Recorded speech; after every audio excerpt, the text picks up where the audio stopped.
Hi friends, welcome back to my channel జాసస్ vlogs. ఈరోజు మేము చేయబోతున్న మటన్ కర్రీ చాలా సింపుల్గా 20 మినిట్స్లో రెడీ అయిపోయే కర్రీ అనమాట.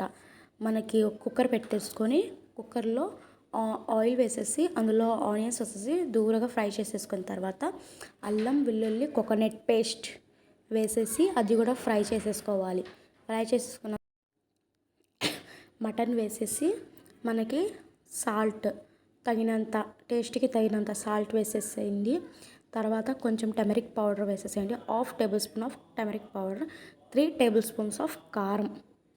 1/2 కేజీ మటన్ తీసుకున్నాను నేను. దానికి ఇన్ని ఇంగ్రీడియంట్స్ అనేది సరిపోతాయి అన్నమాట. కారం స్పైసీ తినేవాళ్ళు 1 స్పూన్ ఎక్కువ వేసుకోండి, స్పైసీ తక్కువ తినేవాళ్ళు 3 స్పూన్స్ చాలు. తర్వాత అది పైకి నూనె తేలేంత వరకు మనం ఫ్రై చేయాలన్నమాట. ఫ్రై చేసేసి నూనె పైకి తేలాలి, చూడండి అలా తేలాలన్నమాట. అలా తేలితేనే మనకి పచ్చివాసన పోయిద్ది అనమాట. మటన్లో పచ్చివాసన పోయి మంచి ఫ్లేవరబుల్గా వచ్చిద్ది అనమాట.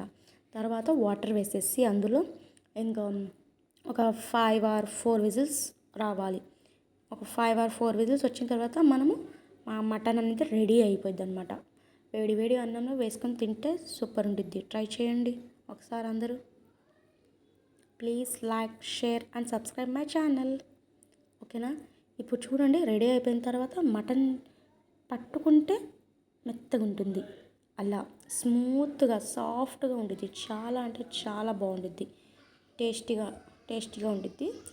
రైస్లో అయితే చాలా అంటే నేను గ్రేవీ ఎక్కువ పెట్టాను, బాగుండిద్దని.